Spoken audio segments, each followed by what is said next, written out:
Okay guys, so we are going to continue reading Wayside School Gets a Little Stranger. Of course, this is written by Lewis Sacker. And on Thursday, we read a really weird chapter, chapter 23, and it was called Ears. And it was about that lady named Wendy who had 3 ears. One here, and one on the top of her head. Remember, she was going to marry that guy, and then the guy decided that he didn't want to marry her once he found out about her 3rd ear. And it was really weird. But then at the end of the chapter, we found out that Wendy, after her life went terrible, became a substitute teacher. And guess who the kids at Wayside School on the 30th floor, guess who their new substitute teacher is? That's right, it's Wendy. So it's probably not going to go very well for the kids. And that's what we're going to find out today in chapter 24. So here is our picture for today, and our title is Glum and Blah. Chapter 24, Glum and Blah.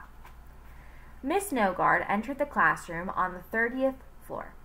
She looked at all the bright and chipper faces of the children. She knew by the end of the day they would no longer be bright and chipper. They would be glum and blah. She smiled at the class. "Good morning, everyone," she said. "My name is Miss Nogard." She listened to their brains.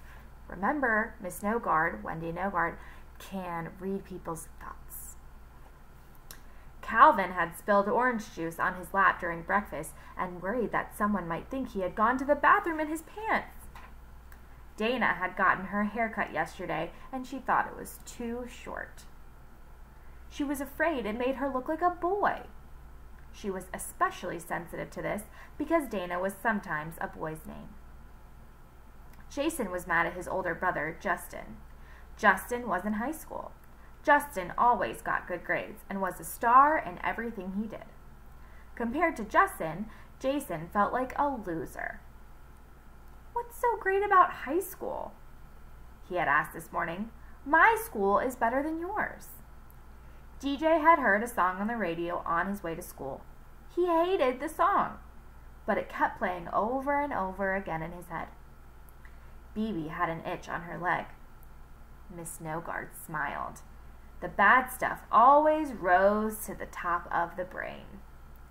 Even if a person was very excited about something wonderful, the person still worried about what could go wrong.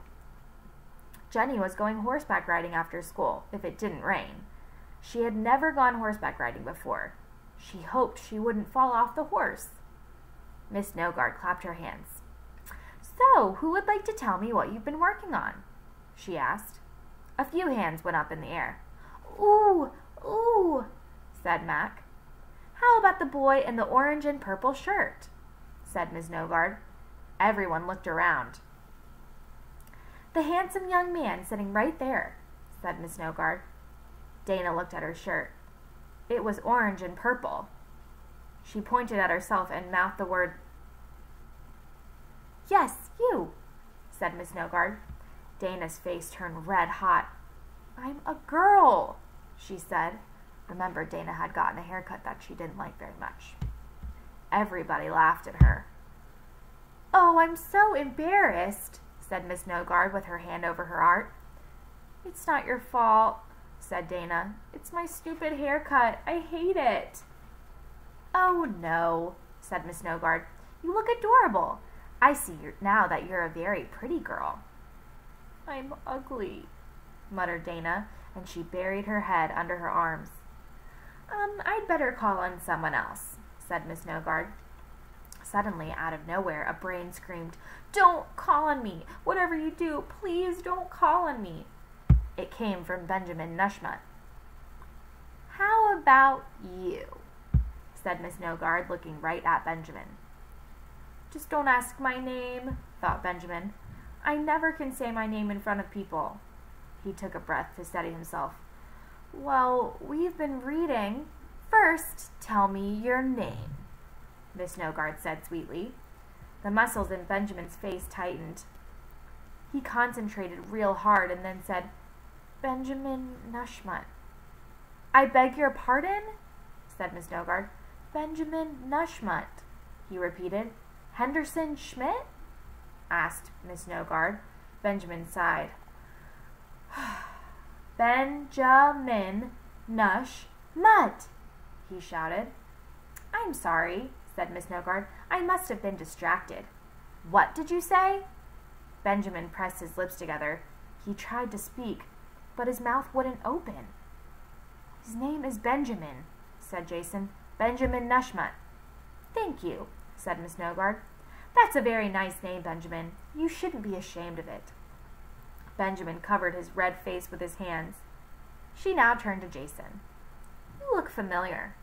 Do I know you? I don't think so, said Jason. Miss Nogard stared at him, as if she were trying to remember. You are Justin, right? I'm Jason. Justin's my older brother. So you're Justin's baby brother, said Miss Nogard. Everybody laughed at him. I remember Justin. I substituted for his class once. He was the brightest student I ever taught. You must feel very lucky to have such an exceptional brother. His feet stink, thought Jason. For the rest of the day, Miss Nogard kept accidentally on purpose calling Jason Justin. One by one, she made every child in the class feel miserable. She called Calvin to her desk and asked in a whisper if he had to use the bathroom. Whenever she passed DJ, she hummed the song that was stuck in his head. Whenever BB finally stopped thinking about her itch, Miss Nogard would walk by and scratch her own leg. It looks like it might rain, she said as she stared at the window at the bright sky. I'll never get to go horseback riding, thought Jenny. I have a nephew who went horseback riding on a day like this, said Miss Nogard. There wasn't a cloud in the sky.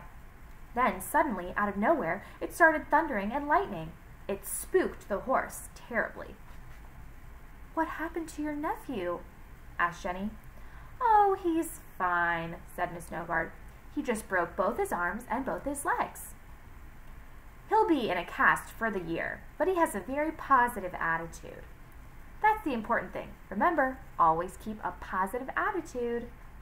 By the end of the day, nobody had a positive attitude at all. The whole class was glum and blah. The children walked out of the school buildings, heads down, except Jenny, who looked up at the sky, worrying about the weather, although she didn't know if she was more worried about rain or sunshine. Even DJ was frowning. What's the matter? Asked Louis, the art teacher. Nothing, muttered DJ. I guess I just had a bad day. Don't you like your new teacher? Asked Louis. She's real nice, said Dana. It's not her fault I'm the ugliest girl in the world, she thought. Yeah, I like her a lot, said Jason. It's my brother I hate. Me too, said Benjamin.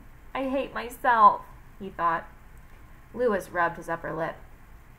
His mustache was beginning to grow back now. What's her name? He asked. Miss Nogard, said BB, as she scratched the back of her leg raw. Are you sure? Asked BB. Huh? Are you sure? Asked Louis. Huh? Asked BB. I mean, said Louis, are you sure it's Miss Nogard, not Mrs. Nogard? I think, said BB. Why? Louis just shrugged.